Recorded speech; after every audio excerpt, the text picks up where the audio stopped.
Bom dia, graça e paz a todas as irmãs, que o amor do Senhor Jesus esteja com cada uma das irmãs. Hoje, pela graça do Senhor Deus, vamos estudar o quarto tópico da nossa lição da quarta-feira. Hoje vamos estudar a ressurreição. Vamos à pergunta da letra A. Que tipo de fundamento Jesus é para o crente? Vamos ver em Mateus capítulo 16 e o verso 18, que nos diz: Pois também eu te digo que tu és Pedro, e sobre esta pedra edificarei a minha igreja, e as portas do inferno não prevalecerão contra ela. Aqui é o próprio Senhor Jesus dizendo que ele edificaria a própria igreja sobre si próprio. Então, ele é a pedra de esquina. Ele disse que edificaria a própria igreja sobre ele próprio, e as portas do inferno não prevalecerão contra ele. Então, esse texto é bem claro que o próprio Senhor Jesus está falando de si próprio. Muitos interpretam esse texto diferente. Dizem que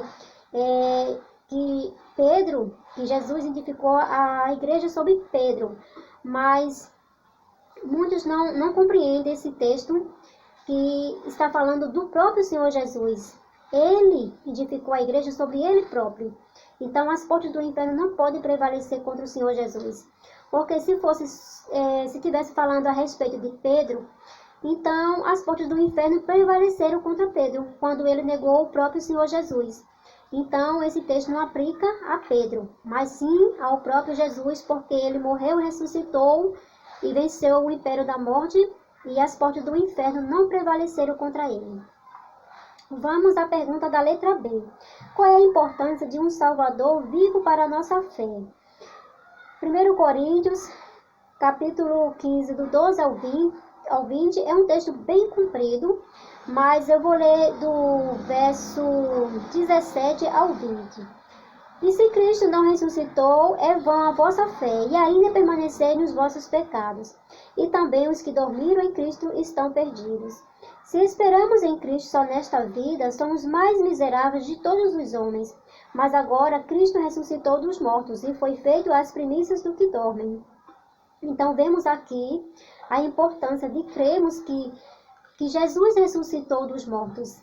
Ele não está na sepultura. Ao terceiro dia ele ressuscitou, está à direita do Pai, e a gente devemos crer que o Senhor Jesus ressuscitou dos mortos e que a nossa fé não é vã. Porque se nós não cremos que ele ressuscitou, então é vã a nossa fé, e também nós estamos, como diz aqui, nós permanecemos em nossos pecados. Mas se Cristo ressuscitou, nós não estamos em nossos pecados, porque ele nos perdoou e ele nos garante a vida eterna. E temos a esperança de estarmos com ele um dia. Quando ele voltar brevemente, temos essa esperança de subir com ele para o céu. Mas se ele não ressuscitou, então a nossa esperança é vã e a nossa fé também é vã. Vamos à pergunta da letra C. Sabemos que a morte de Cristo traz reconciliação. Além disso, o que sua ressurreição traz? Além da reconciliação, o que a ressurreição de Cristo traz? Vamos ver em Romanos capítulo 5 e o verso do 8 ao 10. Mas Deus prova o seu amor para conosco em que Cristo morreu por nós, sendo nós ainda pecadores. Logo muito mais agora, sendo justificados pelo seu sangue, seremos por ele salvos da ira.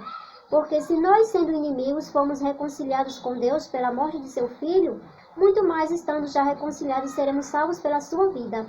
Então, além da morte de Cristo nos trazer reconciliação com o Senhor Deus, ele também, além disso, a sua ressurreição nos traz perdão dos nossos pecados e também a vida eterna. Eu vou ler um pedacinho da nota que diz assim: a divindade de Cristo é a certeza da vida eterna para o crente. Nessas palavras, Cristo contempla a época de sua segunda vinda. Nesse momento, os justos mortos ressurgirão incorruptíveis, e os justos vivos serão transladados para o céu sem passar pela morte. Também, no último parágrafo da nota, diz assim: por sua humanidade, Cristo tocou a humanidade. Do mesmo modo, por sua divindade, ele se apega ao trono de Deus. Como Filho do homem, deu-nos um exemplo de obediência. Como Filho de Deus, dá-nos poder para obedecer. Então, a humanidade de Cristo tocou a humanidade, e, do mesmo modo, a sua divindade E do mesmo modo, por sua divindade, ele se apega ao trono de Deus. E como filho, deu-nos o exemplo de obediência. Como filho de Deus, dá-nos o poder para vencer. Então, assim, através de Cristo Jesus, podemos vencer nossos pecados. Podemos ter uma vida de obediência. E assim um dia moramos com Ele no céu. Que o Senhor abençoe a todas.